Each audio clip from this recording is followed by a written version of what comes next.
أهلا بيكم.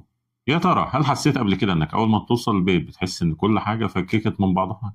يعني أنت طول اليوم مستحمل شغل مواصلات ناس وضغط، ماسك نفسك وماسك تعبك، حتى دخول الحمام تبقى مستحمله، لكن أول ما توصل البيت بتلاقي فجأة الصداع بيضرب، مغص بيجي من العدم، تعبان وحاسس إنك عايز تترمي على أول كنبة تقابلك.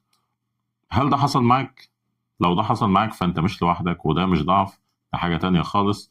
خلينا نعرفها. أنا إسماعيل أحمد، ودي قناة الجانب الرمادي. يلا بينا نبدأ.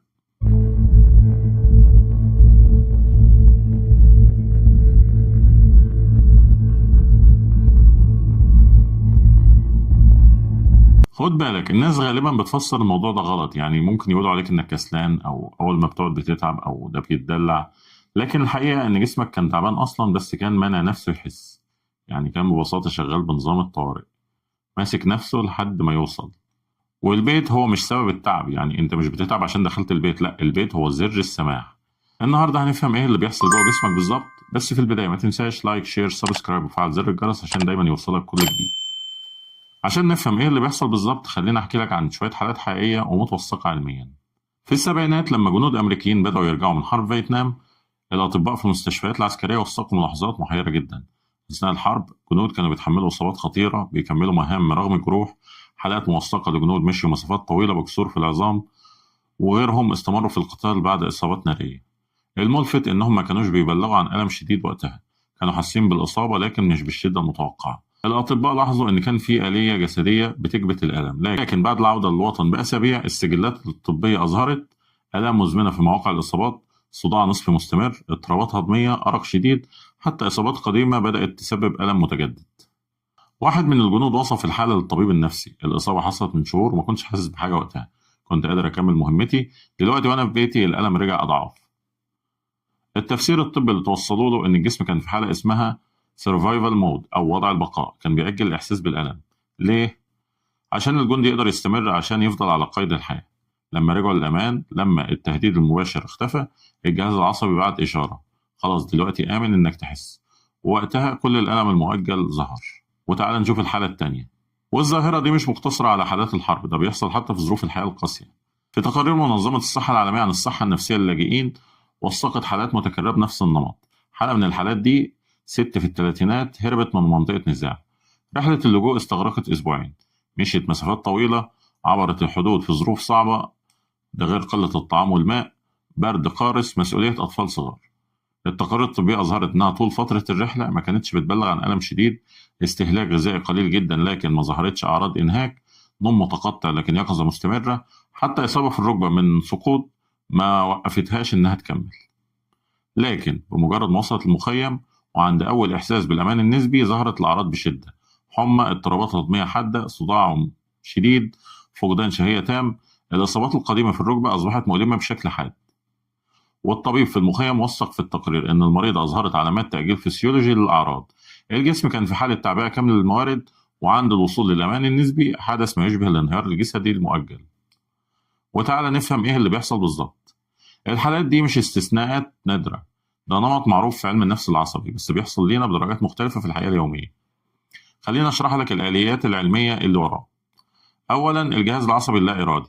جسمك فيه جهازين عصبيين بيشتغلوا بالتناوب: الجهاز العصبي الودي أو سيمباثيتك، ده اللي بيشتغل في حالات التحدي ووظيفته زيادة اليقظة، تحويل الطاقة للعضلات، تأجيل الوظائف غير العاجلة، كبت الإحساس بالألم والتعب، ده نظام الاستعداد والمواجهة. والجهاز العصبي اللاودي أو باراسمباثيتك، ده اللي بيشتغل في حالات الراحة، وظيفته تهدئة الجسم، تفعيل الهضم، الإصلاح والاستشفاء، السماح بالإحساس الكامل، وده نظام الراحة والتعافي. المشكلة إن لما الجهاز الودي يشتغل فترة طويلة وفجأة ينتقل للجهاز اللاودي، بيحصل ما يشبه التفريغ المفاجئ. ثانيا، تأجيل الاستجابات الجسدية. المخ عنده آلية دفاعية ذكية جدا: القدرة على تأجيل الاستجابات الجسدية، مش إلغائها، لا، تأجيلها. يعني الألم موجود في المستقبلات العصبية، والتعب موجود في العضلات، والجوع موجود، الحاجة الفسيولوجية موجودة، لكن المخ بيحدد الأولويات. الوضع الحالي يتطلب تركيز كامل، يبقى الاحتياجات الأخرى ستلبى لاحقا. وبيكبت الإشارات دي مؤقتا لحد إمتى؟ لحد ما يستقبل إشارة أمان.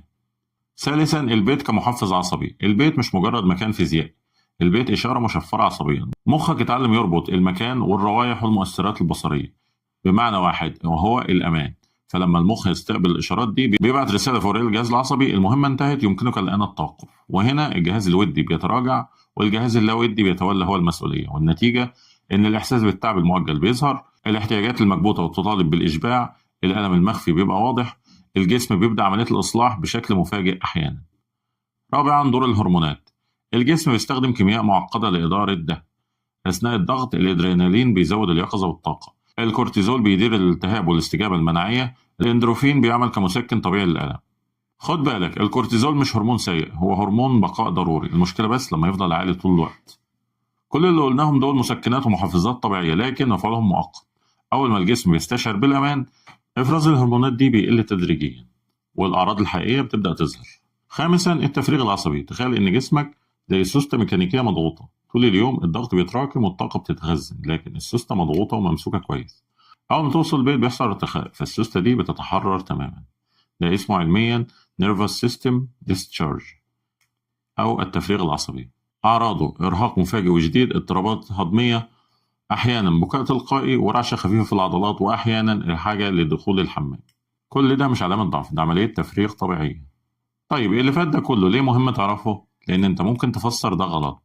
يعني مثلا ممكن يكون جسمك في وضع الحماية فأنت تفسره وتقول أنا كسلان، أو إن جهازك العصبي كان بيعمل بكفاءة عالية فأنت تقول إن أنا ضعيف، أو إن البيت بيسمح لك بالإحساس الحقيقي فأنت تفهم إن البيت مكان التعب، أو يبقى عندك استجابة فسيولوجية طبيعية تماما فتقول إن أنا مش طبيعي. ولما تفسر غلط هتبدأ تحاسب نفسك وتلوم نفسك، وده بيزود الضغط النفسي والعصبي عليك أكتر. بس خد بالك، في فرق واضح بين استجابة طبيعية عرضية بتحصل من وقت للتاني وبتعدي في وقت معقول وما بتأثرش على أدائك الوظيفي، وبين نمط مزمن ومقلق بيحصل يوميا تقريبا وبشدة عالية، مع أعراض جسدية متكررة زي صداع مزمن أو مشاكل هضمية مستمرة بيأثر على نومك، أكلك، علاقاتك، وشغلك. ولو الحالة التانية دي موجودة فده مؤشر على إن جهازك العصبي عايش في حالة تأهب مزمنة، وده بيحتاج إعادة ضبط الجهاز العصبي، فترات راحة حقيقية ومنتظمة، وكمان ممكن تحتاج استشارة متخصص في الصحة النفسية، لأن الجسم ممكن يتحمل الضغط المؤقت، لكن الضغط المزمن بيستنزف الموارد على المدى الطويل. الخلاصة إن جسمك ما بينهارش وإنت في مرحلة الأمان، جسمك بينهار لأنه كان قوي أكتر من اللازم والفترة أطول من اللازم. يعني البيت مش سبب التعب، البيت هو المكان اللي بيسمح له بالظهور. في النهاية ما تنساش، فهمك لنفسك هو أول خطوة للتغيير، والوعي هو مفتاحك لكل خطوة جديدة. ولو عجبتك الحلقة ما تنساش لايك، شير، سبسكرايب، وفعل زر الجرس عشان دايما يوصلك كل جديد، وأشوفك في رحلة جديدة جوه عقلك.